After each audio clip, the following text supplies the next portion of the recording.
I want you to find this Nancy boy, Elliot Ness. I want him dead. I want his family dead. I want his house burnt to the ground. I want to go to the middle of the night. I want to piss on his ass. Let's cut to the chase, shall we? Episode 7 of Disventure Camp Season 5 just released about 17 hours ago as of editing this video. And in my opinion, the episode was pretty decent. It had a lot of new interactions, a pretty good challenge. And while it wasn't perfect, they handled screen time distribution noticeably better compared to prior episodes. But even with all that being said, episode 7 is not a flawless episode by any means, and there are still some questionable writing choices present here, especially with the very controversial elimination. That has kind of divided the fandom. So in today's video, I'll be reviewing episode 7 and giving my full thoughts on it. The good, the bad, and everything in between. Anyways, with all of that out of the way, onto the video.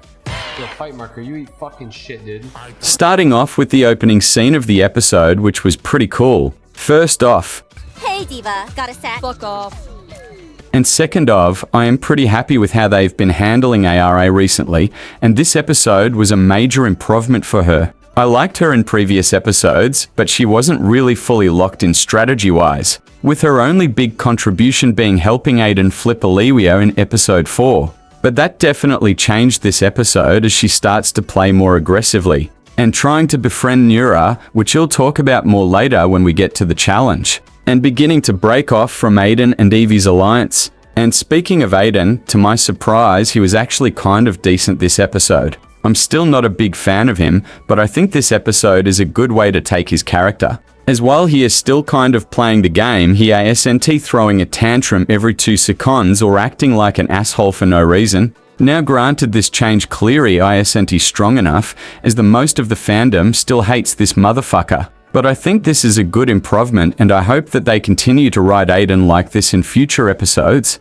Also, seeing Aiden start to care for Evie was pretty sweet. Anyways, moving on to the next scene with Dunia and Nura, which I really liked. And overall, I'm pretty satisfied with the direction that they are taking for these two. I like how their dynamic isn't pure sunshine and rainbows, or just purely drama and angst, as it feels a lot more realistic. And I personally am pretty excited with what they're doing with Nura. And while I can't fully relate to her problems, I can definitely feel for her. As knowing what you want to do in life, yet not having the means to do so is very sad, and I think this is a good plotline for Nura to have given her background. Overall, this scene was pretty good, and Junior's confessional at the end was pretty funny. Anyways, moving on to the next scene with Ren and Olivia, which I'm going to quickly segue into talking their overall dynamic this episode, which was pretty entertaining to watch. As Olivia kidnapped Ren in the challenge and proceeded to spend the rest of the episode pestering him. Jokes aside though, I do hope though that they actually develop this friendship or tie into Olivia's arc,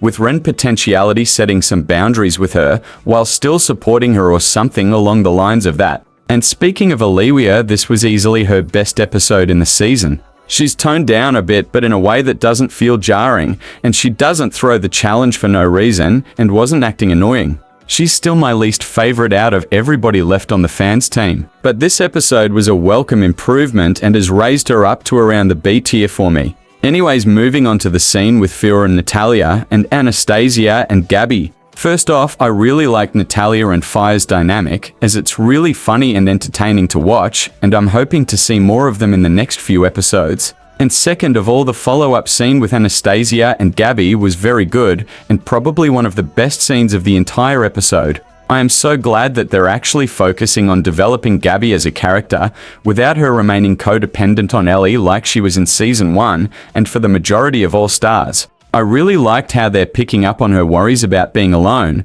which was pretty interesting and overall a good direction to her character. This is the type of plotline I've wanted Gabby to have sense around the mid to late game of All Stars. So finally seeing this come through and seeing Gabby take a more important role is definitely very exciting to see, and I can't wait to see what she's going to get up to next. Moving on to the next scene with Lake and Tom, which I liked a decent bit. I'm glad that they're focusing more on this duo, as they did have a decent amount of potential in All Stars before everything in episode 3 happened. And the way they bounce off each other is really fun, and it's nice to see them interact with somebody outside of their main cliques. Anyways, I don't have much to say on this scene other than I think it's cool, and that I really liked it. Overall, the PRE challenge portion for this episode was really good. It had some funny moments and good character moments that helped push the plot forward. I do find it kind of lame that they keep sidelining Benji, Ally, and Spencer in the PRE challenge portions of the episodes though, but this is a minor complaint. Also, quick side note, this screenshot of Natalia is pretty funny without context. Anyways, moving on to the challenge, which I liked a decent amount, it definitely is on the shorter side and is a pretty fast-paced challenge, which is a bit noticeable, but isn't really a problem and is probably a good thing. Because let's be real, watching the characters search for flowers for more than 10 minutes would have been kind of boring. And I do like how this challenge focuses significantly more on character interactions, and the overall concept of the challenge was pretty cool. I will say that this was a huge missed opportunity to have Emily return to make a cameo appearance, but I'm not gonna harp on that too much. Anyways, let's get into the first main scene of this challenge between Gabby and ARA, which was pretty funny. I really hope that we start to get more fan and favorite interactions during the challenges. As the times where they do interact can make for some pretty good banter. And I do kinda hope that Gabby and ARA interact again at some point during this season, if they both end up merging or landing on the same team in a team swap. Anyways, moving on to the next scene of this episode, which I do not like, which is when Rosa spills that Anarissa broke up, which is pretty stupid, and I just do not like this plotline all that much. As this is another case of a conflict that could have been easily been solved with a 5-minute conversation. Now I get that miscommunication is needed in shows like this to allow for drama and to keep things interesting, but I feel like Disventure Camp uses this trope a bit too much to excuse certain writing decisions, and it kind of dumbs down some of the characters at times. Also, on a side note, Natalia Keena pissed me off in this scene. Like, dog, you are a 28-year-old woman, not a teenager on Wattpad. Quit diving into people's personal relationships like it's high school drama. Okay, this part is slight hyperbole for comedic effect, but this is still something I found a tad bit odd. Anyways, moving on to the next sense with Benji, which I really did not like. Yeah, no, I am not doing this shit. Let's just cut to the chase. Benji fucking sucks this season, and at this point I can no longer defend him. I've already gone into depth on the problems with Benji this season, so I'm not going to dwell on this too much, but this is still pretty disappointing, man. Say what you want about Benji in Season 4, but he at least made an effort to try to contribute to his team and help in the challenges. Was he good at the challenges? Fuck no, but at least he was trying to make an effort. You can't say the same for Season 5 though, as he's just sitting around doing nothing to help most of the time. This is overall just a very sad way to his character. And I'm not sure why anybody at Odd Nation Cartoons would think that this was going to go over well with the fandom. I still have small hopes that they will have Benji Lock in episode 8 or 9, but considering how they have been writing him recently, I am not going to get my hopes up too much. Anyways, moving on to the sense between Junior and Sam, which I did like a decent amount. I am glad these two are interacting again, as their dynamic in the first few episodes of the season was honestly really cool, and a highlight on the fans team. And I do like how they're starting to make fans actually act more like fans, as it feels a lot more realistic, and I do like how this scene gave us slightly more information on Sam, with the main takeaway being that he has a husband, or he at least had a husband, as based on the way he speaks and general information from greetings, a bunch of people have came to the conclusion that Sam's husband is probably dead. And I do think that this theory makes sense, as this could maybe explain Sam's personal reason for wanting to compete in Season 5, and would explain why he's been hesitant to answer some of the questions in his greetings regarding his personal life. Overall, this is a nice development for Sam, and I'm interested on what is going to happen next with him. Also, quick side note, I felt kind of bad for Junior this episode. She had one of her friends walk up to her, get mad at her for pretty much no reason, then dip for the rest of the episode. Had her other friend get kidnapped for the entire challenge. And when she tries to talk to Sam, he says one thing interesting, then dips out of nowhere. If I was her, I would be so confused, because what could she have possibly done to deserve this treatment, lol? Moving on, the follow-up sense with Nura and ARA was pretty cool, and I really liked the dynamic they had this episode, and I do like how this sense alluded to more about Nura. Overall, this challenge was pretty cool, definitely less content heavy and more on the fast-paced side, but still enjoyable and allowing for a bunch of new character interactions. even though it's still AHD some moments that I once very fond of. Anyways, onto the elimination, which is kind of a mixed bag to say the least. This shit was trash. So I first want to quickly talk about a few positives about this elimination before I get onto the negative aspects of it, as I do want to be fair. First off, I don't necessarily think Anastasia getting out here was a bad idea on paper.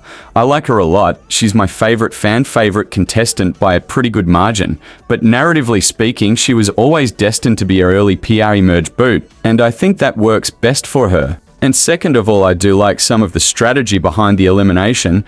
I really liked how Spencer played here, helping getting Anastasia out and neutralizing a very big threat without having to take any of the pushback for it. It was honestly a very smart play, and very reminiscent of his idol play in episode 7 of season 4, if him and Jade's roles were reversed. Anyways, moving on to the stuff I don't like about the elimination, which mostly has to do with Natalia and the general writing behind it. Now let me make a few things clear real quick. No, I do not hate Natalia. I still her, and she is one of my favorite contestants this season. I don't always want to dogpile on a character because they eliminated one of my favorite contestants, as I find that to be a bit lame and short-sighted in most cases. But even with that, I can't deny that Natalia was kind of annoying here, and that her logic isn't the best. First off, her taking advantage of Gabby's trust issues to convince her into voting with her was pretty fucked up on her part, and a very low blow.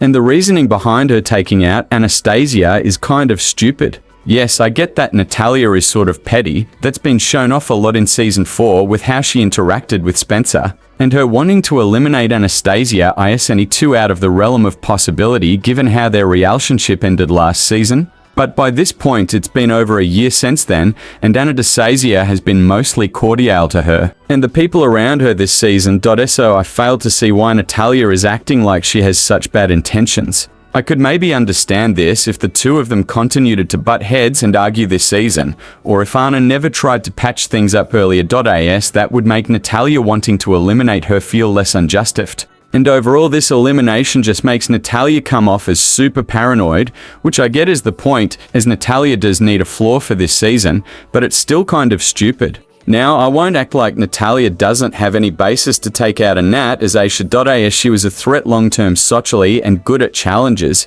which would have been a threat for the merge. Only problem is Natalia doesn't seem to vote out Anastasia because she's a threat, instead voting her out because she does not like her, which makes her come off as very unreasonable. Overall, I don't want to rag on Natalia too much, as once again, I can kind of understand why she did what she did, but I still find it pretty short-sighted, as she has pissed off more than half of her team by doing what she did, effectively locking in to being a bottom 2 next time her team is up for elimination. And her only main allies left at the game are 2 people who do not have good intentions and are currently trying to manipulate her. Overall, was what Natalia did stupid? Yes. Does she deserve some criticism for what she did? Also yes. Does she deserve to have the fandom treating her like she's the second coming of Aiden though? Probably not. Anyways, back onto the actual elimination, which I found to be kind of mid, mostly because I'd followed the typical trope of a character getting eliminated because of miscommunication. And also because this elimination was extremely unfair.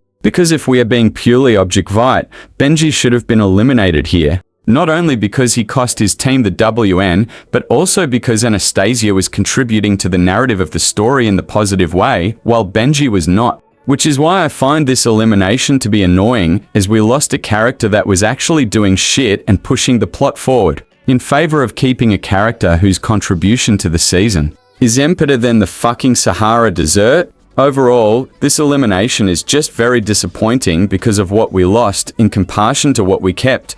I think this could have been better if the bottom 2 matchup was more balanced, but that's still isn't the best fix to this problem. Overall though, while this elimination isn't all that good, it isn't terrible, and I do think that this was probably Anastasia's time to go. I just wish that the writing was slightly better to make it more satisfying.